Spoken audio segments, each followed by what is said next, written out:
Hello everyone, a very good morning to all of you and I wish you all the happy Independence Day.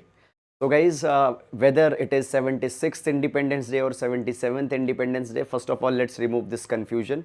So guys, today we are celebrating 76 years of independence and 77th Independence Day. First Independence Day was right in 1947 and 1 year of independence got completed on 15 August 1948. So today we are celebrating 76 years of independence and this day is 77th Independence Day. So let's start with the analysis for today. Guys, in the today's video, we are going to discuss the entire analysis of Hindu newspaper, all the articles along with the background we'll take.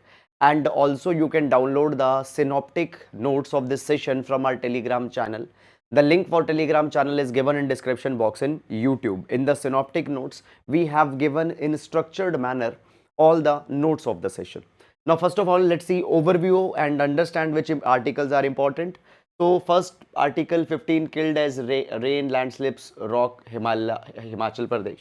So, guys, a misfortunate event. Then retail inflation surges from 4.87% to 7.44%. So, guys, again, the retail inflation has become a problematic concern, and in last year, multiple times the inflation has been a very big concern. However, understand this thing that you are not required to track the inflation every month, because by the time your exam will come, this data will change. Fine, you need to know the basically you need to have an knowledge about the state of Indian economy, but every micro data month by month is not needed.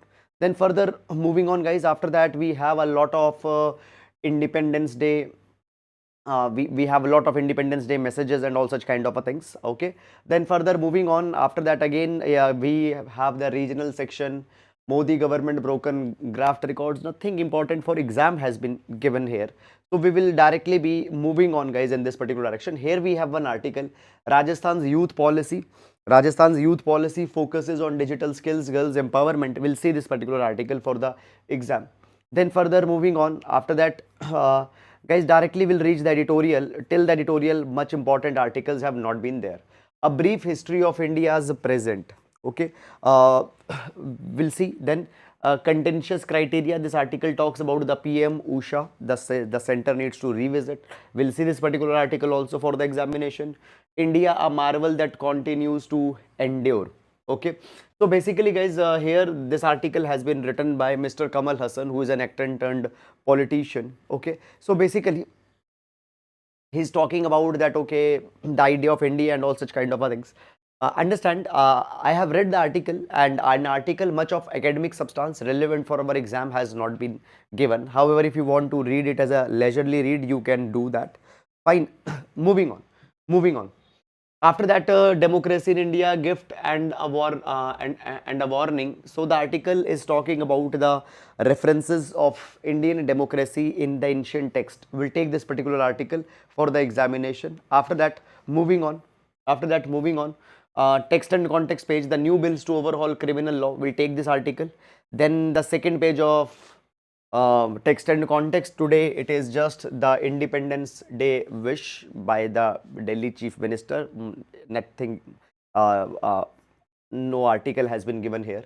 Then after that, India China holds 19th round of core commander talks. Fine, now we see this particular thing, guys, that I told you that basically there are multiple round of talks that have happened. So this is the 19th round of core commander talks, and the talks are going on for disengagement around the region of LAC, particularly the Depsang, Demchok, and particularly we have seen that after 2020, after the Galwan Valley crisis, a lot of confrontations have happened around the LAC and multiple patrolling points. Okay, so this is going on right now. Again, I have told you yesterday only, you are not required to track every core commander level talk and what are the outputs that etc. will be coming. However, if some breakthrough comes, that we'll see for the exam. Then after that, Supreme Court to consider giving more bite to media regulations. We'll see this particular article. Then, guys, further moving on, Congress MP seeks to move privilege motion against BJP MP Rathore. Political articles. President urges citizen to move ahead with harmony, brotherhood. So, on the 77th Independence Day, the President of India, Draupadi Murmu ji has addressed the nation and has talked about that fraternity is needed, brotherhood is needed, and only by these things, by harmony, fraternity, brotherhood, we as a nation can collectively grow. Okay, then further moving on, guys. After that, we don't have much important articles here. Hindenburg report, nothing important has been given in this particular direction for the examination. Doctors cannot be forced to prescribe the poor quality drugs. So basically, guys, you might have also heard this thing that many number of times there is directive that is issued to the doctors that they need to issue the generic drugs. Okay, so basically there is a branded drug and then there is a generic drug. For example, I am a pharmaceutical company. I have invented a drug. I will take a patent of this drug, and for 20 years I will only sell this particular drug under a particular brand name. However, after 20 years, other companies can also make a drug on the basis of that formula. So they can also make their generic drugs. Okay, obviously these generic drugs will be low in the cost because these companies have not done any R&D. They are simply copying my formula and making drug on that basis. So obviously generic drugs are most of the times, or always actually, they are cheaper than the branded drugs. So basically what we have seen that recently National Medical Commission, it has asked the doctors that the doctor should prescribe generic drugs only, not the branded drugs. But doctors have a reservation with this thing. Doctors provide this that, see, doctors are prescribing branded drug not because they will get some commission or such kind of a thing is there. Rather, often the quality of the generic drug is not very much good. There is compromised quality of the generic drug. They say in India 0.01% of the drugs are just actually tested for the quality. So we cannot compromise with the health of the patient. So therefore we suggest the branded drugs because we can be assured of some quality over there. This is something that has been provided here. Then further moving on, guys, in this particular direction. Okay, more rain expected in Himachal, Uttarakhand. Fine. Then after that, guys, on the world page also, Anwar ul Haq sworn in as Pakistan's caretaker prime minister. Taiwan's lie was to resist annexation on trip to US. So here we see this particular thing. Taiwanese vice president has visited US. Again, just evolutionary details, etc. are there. Much important for exam. Substance important for exam has not been given. Then, guys, on business page, July exports shrink 16% because of the slowdown that is going on in the US and European Union, and largely this slowdown is because of multiple reasons. Number one, inflation, global inflation. Number two, global uncertainty because of Russia-Ukraine war. Number three, post-pandemic recoveries, which is slow. Fine. Then after that, hype surrounding organic farming betting globally, Vodafone, TCS, their corporate profits, trends, etc. And then we have the sports page and all this. So this is about the overview of newspaper. Now let's discuss all relevant articles one by one in detail. And for that, you can download the synoptic notes of our session from our Telegram channel. As I told you, link for this Telegram channel is given in description box in YouTube. Now today we'll take quote from Mahatma Gandhi ji. So Gandhi ji says, what is really needed to make democracy function is not knowledge of facts, but right education. Now understand, when we talk about the knowledge of fact, many people might have knowledge of fact, okay, but knowledge of fact is not just education. Education is application of your facts, application of your knowledge in a relevant circumstance. Okay, so that is education. Education is application of your knowledge. And when we talk about true education will encompass social understanding, economic understanding, political understanding. Fine. So true education is needed. True education is needed and not just literacy is needed. Okay. Now, moving, and let's take first article for today. So first article that we are going to take is, I think we missed it in overview, but anyhow, we are taking this article. After Moon, ISRO gearing up to launch a mission to study Sun. Now this article will see with respect to prelims examination, there are some facts which can be asked in prelims exam. Earlier also such questions have been asked.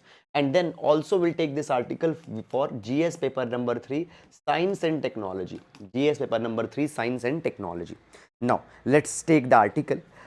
First of all, you might already be knowing this thing that Chandrayaan 3 has already been launched in our newspaper also. We have covered it. And on around August 23, Chandrayaan 3 would be landed on moon. And when it will land on moon, what important findings would be relayed by Chandrayaan 3, that we will see.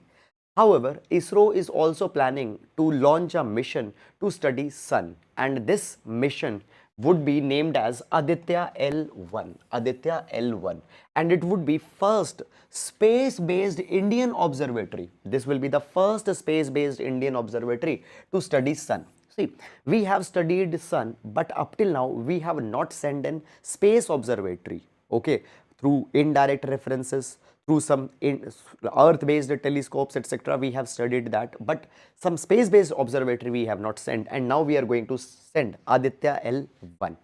Now, first of all, few basic things you need to understand, guys. Here we will use this photograph. We'll use this photograph. Okay. Now, basically, if you see this photograph here, we have here we have sun, here we have earth, and here we have moon. Now see, often when we try to observe sun from earth, what happens? Moon comes in between. There are the solar eclipses. There are eclipses when the moon will come in between. And because of that, from earth, we cannot continuously observe sun. So therefore, first of all, when we are sending the observatory, when we are sending mission to sun, we need to keep this particular thing in the mind, that this mission or this observatory or this module should not be placed at such a place that it will be obstructed by moon. Now, understand, we have the concept of, Lagrange point. Now, what is a Lagrange point? Lagrange point is a point between two bodies where gravity of two bodies will balance out each other. Now see this thing. For example, we need to send a probe to study sun. Obviously, it will not be landing on sun. Keep it in your mind. If we are sending a probe, we need to place it somewhere. How to place it in a particular orbit? You need to place it in orbit, and for that you will be using the gravity of two competing bodies. For example, sun is exerting some gravity, then earth is also exerting some gravity. Here we have one point, that is L1. Okay, if we place any object at this particular point, what will happen? From one hand, sun will pull, on another hand, earth will pull, and therefore these two forces will balance out, and any probe, any satellite, any observatory mission will be stabilized at here. We have five such Lagrange points. We have five such Lagrange points. For example, we have L1, L4, L3, L5, L2. Okay, so Lagrange point is between two big bodies. Fine. So here you have it. I have also given this definition. Lagrange point is a location in space where the gravitational pull of two massive objects creates a stable position for a third smaller object to remain relatively stationary. Now, when we talk about Aditya L1, Aditya L1 would be placed at L1. Aditya L1 will be placed at L1. Is it clear or not? Now, what is benefit of placing this mission at this point here? I already told you it will not be obstructed by moon. Now, this point is 1.5 million kilometers away from Earth, and the satellite placed here, now halo orbit, halo means sun's orbit. Satellite placed here will enjoy the major advantage of having a continuous view of sun without any eclipse or without any such kind of issue. Now, this particular Aditya L1, what it will study? Now, understand this thing. It is going to study photosphere, chromosphere, and outermost layer, that is a corona of sun. Now, when we talk about sun, we have different segments. We have different parts of sun. Let's understand these parts. For example, the innermost part of a sun, it is called as core.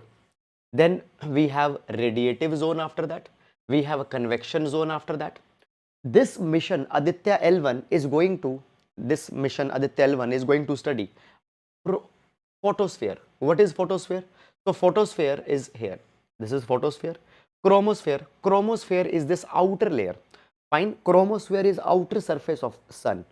Fine. Then photosphere is within this outer layer here. and then it will study corona. What is corona? Corona is this particular zone. So there will be flare of sun. There will be flare of sun which will be little bit outside the surface also. So this region, it is called as a corona. So photosphere, chromosphere and corona, these three areas will be studied by Aditya L1, and this Aditya L1 will be carrying 7 payloads. It will carry 7 payloads. 4 payloads will directly view the sun and 3 other payloads will carry in situ study of particle and field at L1 point, Lagrange point. So there in Lagrange point they will do some in situ study, fine, composition of environment and all such kind of a things, and these 4 out of the 7 they will view this particular part of sun.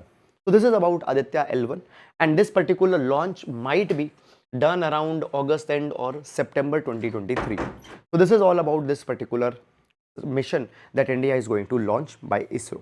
That is all about it. I hope you have understood it. I hope you have understood it. And now moving to next article. Okay. What is caretaker prime minister? See, first of all, the caretaker prime minister is in the context of Pakistan and not India, and caretaker prime minister is one who is given the position for a transition, okay. The new bills to overhaul criminal laws. So basically, before going on in this article, let's take some background information. By the way, this article we are going to see with respect to GS paper number 2, GS paper number 2 polity, GS paper number 2 polity, law and order. Now, when we talk about India, so you might be knowing this particular thing, that in India we still have colonial laws that are being used largely for police, largely for policing and maintaining law and order in India. And these laws have been more than 150-year-old and even more than that. If I give you example, right now we have laws. For example, we have Indian Penal Code, we have a minute, we have Indian Penal Code IPC 1860, we have Criminal Procedure Code 1973, we have Indian Evidence Act 1872. So we see 150, 160-year-old law we have in India which are being used to bring policing in India. These laws are being used for law and order. Now understand this particular thing, that British government had a different kind of mindset, and their mindset was to rule by authority. That their mindset was colored by suspicion and mistrust against Indian people. But once we got independence in 1947, the government, from authoritarian government, the government changed to welfareist government. People who were seen with suspicion during the colonial rule, these people are now to be seen with trust. These people are citizens are now to be seen with care, concern. But laws have still be the same. So we need to change the law. If we need to change attitude of policing in India, if we need to, moreover, these laws, 150, 160-year-old law, they have also not been able to take in account contemporary changes that have come, how technology has impacted the lives. They have not been able to take that particular thing in concern. So these laws are being replaced by new laws. For example, Indian Penal Code 1860 will be replaced by Bharatiya Nyaya Samhita 2023. Then after that, Code of Criminal Procedure CRPC 1973 will be replaced by Bharatiya Nagarik Suraksha Samhita 2023. And after that, Indian Evidence Act 1872 will be replaced by Bharatiya Sakshya Bill 2023. Okay, so if you are particularly from non-Hindi background, you might find little bit difficulty in remembering these names, but try to do that, because there might be a question on this line that can come in exam, because this is a very big change that is coming now. So I hope first of all you have understood that which bill is being replaced by which. I have given all in this 2 paragraphs. Now, first of all, this is not something which has come out of a sudden, or it is not a surprise. Government constituted a committee for this particular thing, and the committee was headed by Professor Dr. Ranveer Singh. Ranveer Singh. Keep in mind, Ranveer Singh committee was one which recommended these 3 laws. Now, this particular committee was given a mandate that committee has to study the criminal laws of the country in a principled manner, and it needs to recommend reforms. It needs to recommend reforms in criminal laws, and these reforms should be aimed at ensuring safety and security of individual, safety and security of community, nation, as well as these new laws should also prioritize constitutional value of justice, dignity, inherent worth. So this mandate was given to Professor Ranbir Singh committee. One thing, this committee was also criticized because it was said that it is not entailing diversity and all such kind of a things, but that we need not to go. Now, what are some of important features of this? Okay, we'll discuss that. But one more thing I want to tell you before going in these too much of details. Right now, these bills have been referred to parliamentary committee, and committee will recommend that what changes are to be brought, what amendments are to be brought. Then these bills will be placed in parliament. Parliament discussion, debate will happen. Some amendments might be moved. So my point is that final version of the bill might be different. When it will get converted into act, it might be different. So as of now, nothing has got finalized, but still we have some core important features that we will take. Now, first of all, this particular new draft bill, they have they have dropped sedition. You might be knowing about the section 124A of IPC, which talked about sedition. So any attempt to bring disaffection against government or the state, it was a sedition, and for that particular thing, there could be the jail term of life imprisonment or 3 years that could be given. Recently, Law Commission also gave recommendation that sedition can continue in India. Though activists, they have criticized sedition law. They had said that this sedition law was brought by Britishers in order to punish freedom fighters who used to talk against government. Why you have retained sedition? But Law Commission recommended we should continue it. But now in Bharatiya Nyaya Samhita bill, this section 124A sedition, it has been dropped. So this is one good thing. However, at the same time, it has introduced one section by the name of section 150, and this section 150, it targets speech or writing in any form which might incite separatism, or which might incite subversive activities. So this section has been retained to counter separatism and subversive activities. Moreover, section 150 of Bharati Nyaya Samhita bill, it also criminalizes those acts which might endanger sovereignty, unity, integrity of India. Okay, this is something that is there. However, as I told you, section 124A, it was very much criticized. Why it was criticized? Largely because it was a very broad section, and in section 124A, there was this word also, disaffection against the government of India, government. Now, this word has been dropped. Okay. Moreover, section 124A, it provided for life imprisonment or 3 years jail, but this section 150, it will provide punishment up to 7 years. Then the next thing that comes here, number 2, capital punishment has also been introduced. What is capital punishment? Capital punishment means a death penalty. Death penalty has also been introduced for the offense such as mob lynching. We have seen many instances where mob lynchings have happened on social reasons, communal reasons, or many such kind of things. So for mob lynching, there can be capital punishment. Okay. There can also be 7 years of imprisonment or of life imprisonment. Maximum punishment is of capital punishment in this case. Then this particular law also introduced some of the peculiar provisions which earlier were not there. For example, if any person made a false promise of marrying a woman, and after making a false promise of marriage, that person carried the sexual intercourse with that woman, this particular thing can be this particular thing is now a offense. It is a criminal offense, and sexual intercourse under the false pretext of marriage or by deceitful means, it will lead to the punishment. It will lead to a jail term. Okay, 10 years of jail term has been there for this particular thing. Then next thing is offense of adultery has been removed. Now, what is adultery? Let me explain you the adultery.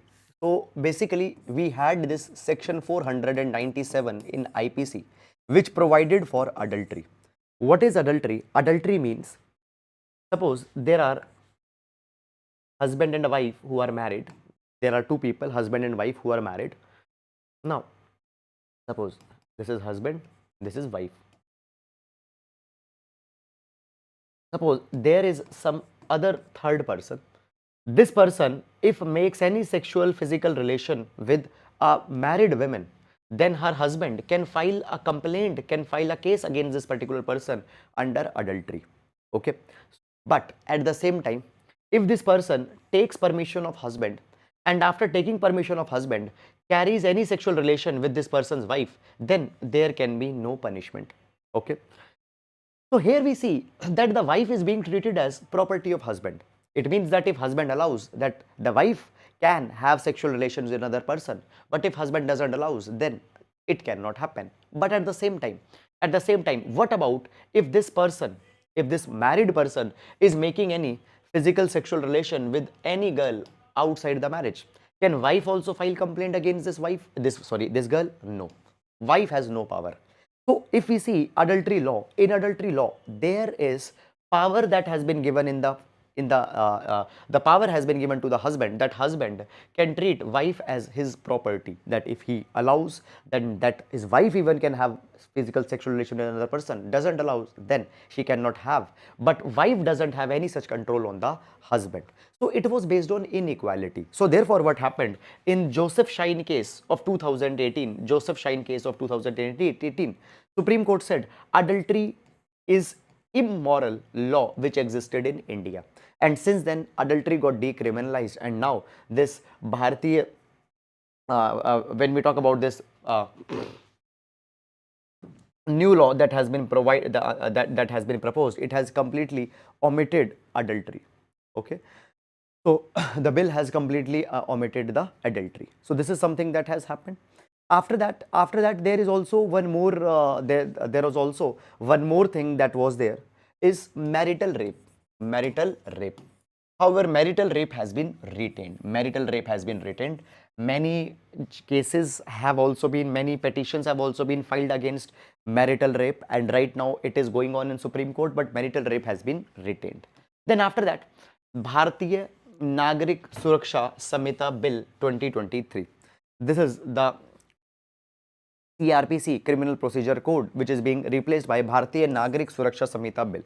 Now it provide many of enhanced it provide many of the enhanced provisions. For example, if a person is accused person, then that accused person could be examined through video conferencing. Fine. Then summary trials have been proposed for petty and less serious cases. What is summary trials? Summary trials is in a fast track manner, some of the cases can be disposed. So summary trials have been proposed here. Then Indian Evidence Act is being replaced by Bharatiya Sakshya Bill. And why Indian Evidence Act is being replaced by Bharatiya Sakshya Bill? Because now a lot of technological advancement have come. Evidence collection can be done in digital format also, but that thing was not counted earlier. So basically, it failed to address technological advancements that have happened in last few years, and for that, Bharatiya Sakshya Bill is being proposed. But again, you are not required to go too much in detail in the provisions of this bill, because as I have told you, it will be considered by the parliamentary standing, it will be considered into the parliament, it will be debated in the parliament, and there might be some amendments that might come. Okay, so that is about it. Now, moving to next article. New Rajasthan youth policy focuses on digital skill, girls empowerment. So just we can use this article as a case study. We can use this article as a case study. GS paper number 2 social justice. GS paper number 2 social justice will take this article. So basically so we see this thing that in Rajasthan there was Yuva Mahapanchayat that was held on Youth Day. Yuva Mahapanchayat that was held on Youth Day, and this Yuva Mahapanchayat, it has proposed a dedicated new youth policy for Rajasthan, and this youth policy aims to develop 21st century skills in youth, and it also aims to develop those practical skills in youth which they can leverage for improving their employability, for improving their skill sets, and all such kind of things. So basically, this new youth policy for Rajasthan, it focuses on digital skills for youth, It focuses on sports activities for youth, empowerment of young girls and women particularly. Now, this policy of for youth by Rajasthan, it has been prepared by United Nation Population Fund, UNFPA. Okay, and this particular youth policy, it focuses on priority areas of education for youth, entrepreneurship for youth, employment for youth, health, fitness, sports, youth leadership, social justice for youth, gender equality. In total, these areas have been catered. Moreover, this policy dedicatedly focuses on youth from marginalized communities. For example, youth from scheduled caste groups, youth from scheduled tribal groups, or youth from disabled categories. These youth need not, basically, these people have to be given even more focus, even more attention has to be given on them. So basically, 18 special groups of youth will also be identified from marginalized sections such as SC, youth from scheduled caste, youth from scheduled tribes, differently abled youth, etc. Okay, so this is something that has happened here. So understand this thing, guys, that we always talk about a word that is a demographic dividend. What is demographic dividend? Demographic dividend is made up of two words, demographic and dividend. Demographic means related to population. Dividend means the benefit.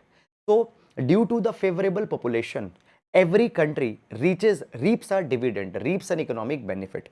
For example, India, right now, average age of India is 28 years. And according to UNFPA, 2020 to 2040 is a golden window for India. Why golden window?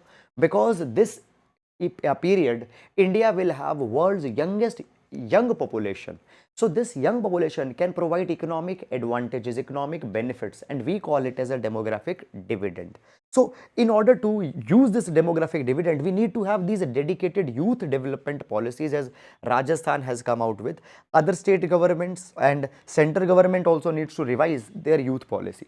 So this is all about it. I hope you have understood. And now moving to next article. Supreme Court to consider giving more bite to media regulations, suggest raising penalty.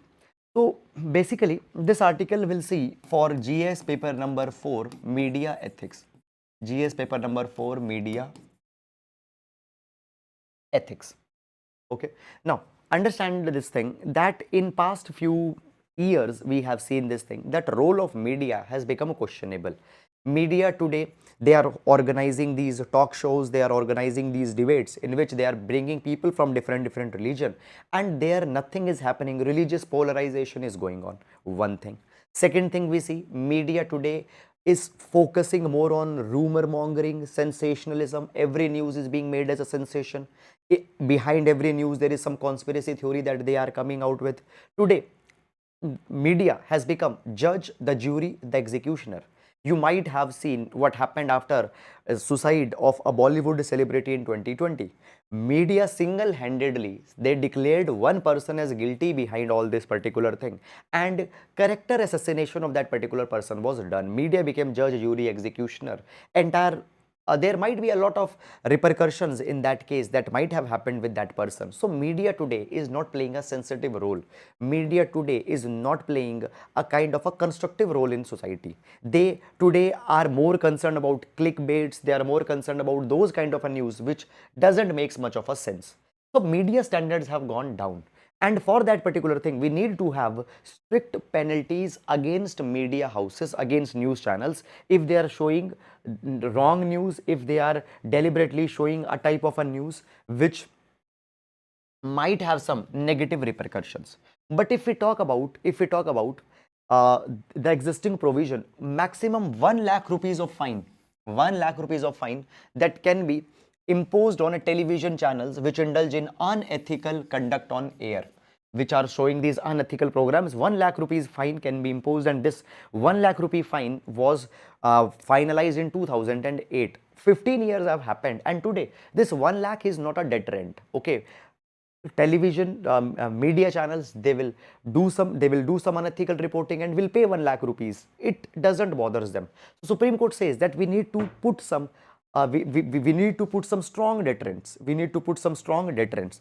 And in this capacity, court has issued the notice to National Broadcasters and Digital Association, which is an independent electronic media watchdog.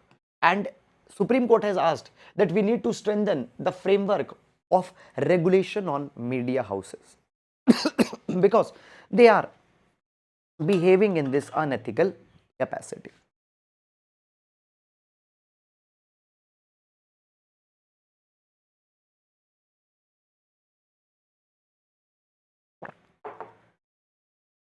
Fine. So this is about it. Now, more importantly, guys, rather than direct government intervention, rather than imposing too much stricter penalties on them, right now we need a strong set of media ethics by which they can be regulated, by which they can be governed. So that is all about it. And now, moving to next article. Contentious criteria. Center must revisit PM Usha. Now, if you are following analysis regularly, then in yesterday's newspaper, we already discussed about this PM Usha, and now article on this PM Usha has come again. Yesterday class, I also told you about National Education Policy 2020. So I will advise, if you have not seen yesterday's newspaper video, just this article, this was the first article that came. Please watch that. Some additional information about NEP also I have given. Okay, now moving on. So basically, recently what has happened, center and some of the states, they are in a kind of a conflict. There are 14 states and union territories who have not signed memorandum of understanding with Ministry of Education at the union for adoption of this PM Usha scheme. Now, first of all, what do we mean by this PM Usha scheme? Let's know about that scheme and then we'll go in this controversy. So PM Usha,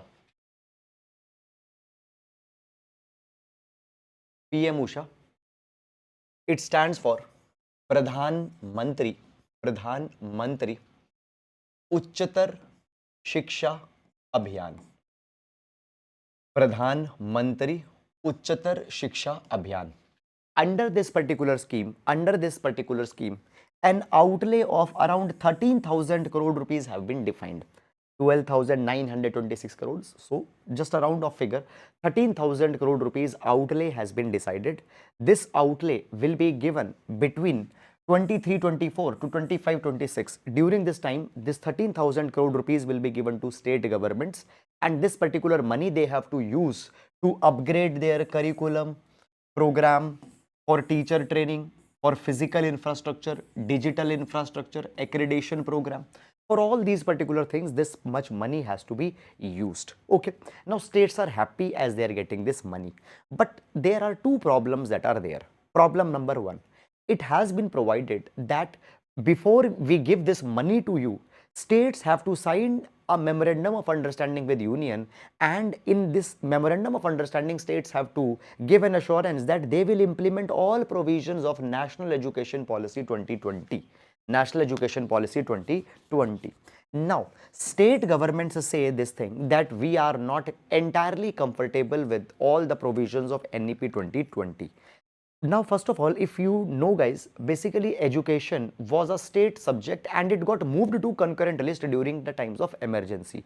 States say that okay, education is in concurrent list right now, but states need to be given more and more control in education. NEP is a union government document, and state governments say that we need more flexibility, that only those provisions of NEP will implement which we will feel that comfortably we can adopt, which we feel comfortably cannot be adopted, then we will not adopt that. This is something that the state governments wants a liberty, but this MOU is a compulsory thing, so state governments are not ready to accept that. Second thing is that though this much money is being given to state government, but still 40% of money has to be brought by state. 40% additional money has to be arranged by state government also. State government says you enhance funding here, and why you are asking 40% from us? Okay, so this is a controversy that is there. Now, when we talk about this PM Usha, first of all, this PM Usha is not entirely a new scheme. It is just an improvised version of RUSHA scheme, that is Rashtriya Uchchatar Shiksha Abhiyan. So there was RUSHA 1, RUSHA 2. This PM Usha is nothing but upgradation of RUSHA 1 and RUSHA 2 that was already there. Now, state government say, please restore education to state list. I told you earlier education was in state list, then it got moved to concurrent list. States want again this education needs to be moved to state list from concurrent list because we want a better control on education. Okay, and they are not comfortable with all provisions of NEP, as I told you that they have to sign. For example, academic credit bank has to be established, entry and exit flexibility norms they have to adopt. State governments, Samarth e-governance platform they have to adopt. Many state governments say that we are not right now comfortable in adopting that. Okay, this is all about it. I hope you have understood it, and I hope all these details are also clear. By the way, I have also discussed NEP 2020's brief provisions, so I will advise you, if you have not watched, please that 5-minute video watch. Okay, yesterday's video. Then moving to next article, a brief history of India's present. Guys, though I have given half a page summary of this article, but this article doesn't contains any of academic substance for our examination. Article is simply telling that, see, there is a section 144 to impose curfew, section 153A, 295 is there to arrest people who hurt religious sentiments. There is a CST Act to punish people who have committed atrocities on scheduled caste and scheduled tribe. There is model code of conduct, but these laws are being selectively applied. Selectively applied. Internet is suspended whenever there is any kind of problem that comes. Fine, to curb spread of information and misinformation. Okay, it is being said that today there is a kind of a Hindu majoritarian status quo that is being spread throughout their country. So this article goes in this kind of an undertone, and these kind of dimensions are not important for the examination. So I will not go in that. However, if you want to read, you can read this article at your own. I have given a summary, but for exam point, nothing substance is given in this article, so avoid reading it for exam. Then we have this article, Democracy in India, a gift and a warning. Okay. Okay, Democracy in India, a gift and a warning. Now, this particular article has been written by Mr. Shashi Tharoor. Article talks about ancient references, manuscripts, references, text, documents from ancient India, which contains some reference about India being a democracy, India being a republic. Now, article provides that we have some references in Rig Veda, which mentions that a kind of a popular government means a government elected by people existed. And there was also the reference that there was equitable resource distribution, amicable discussions, okay, samvad used to happen. There was also amicable resolution of disputes that happened.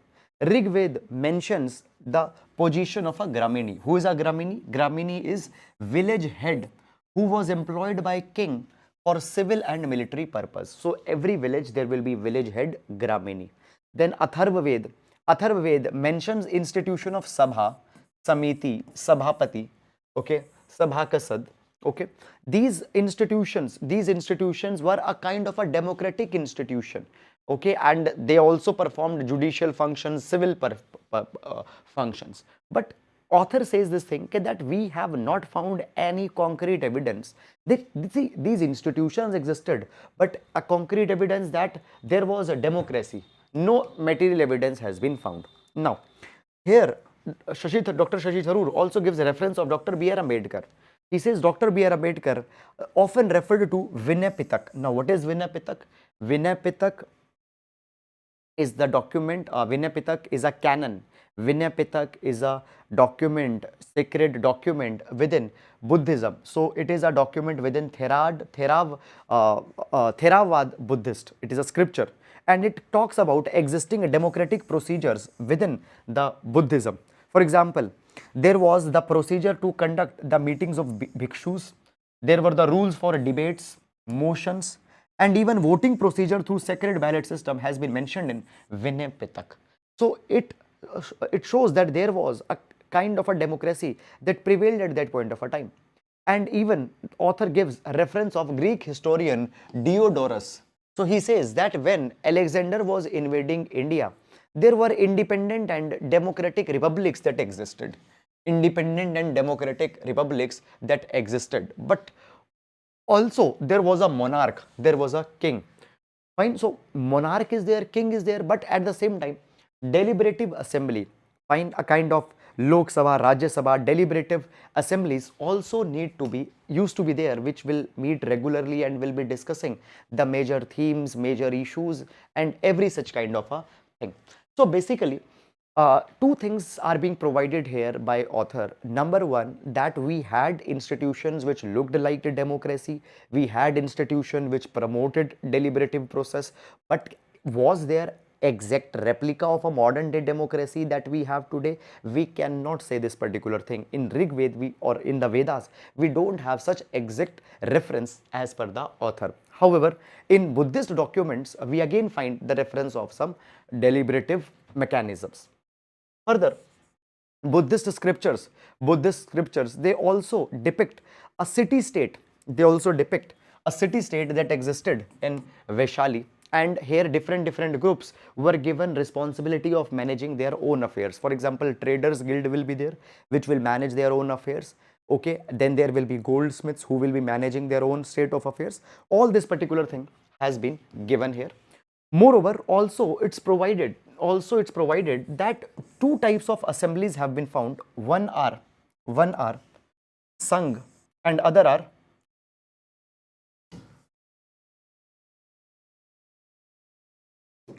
one are just a minute. One are Sanghs and other are Shrenis. So Sanghs are important political structures, political organizations, and Shrenis are guilds. For example, Traders Guild, okay, Merchants Guild, okay, or guilds of the goldsmiths.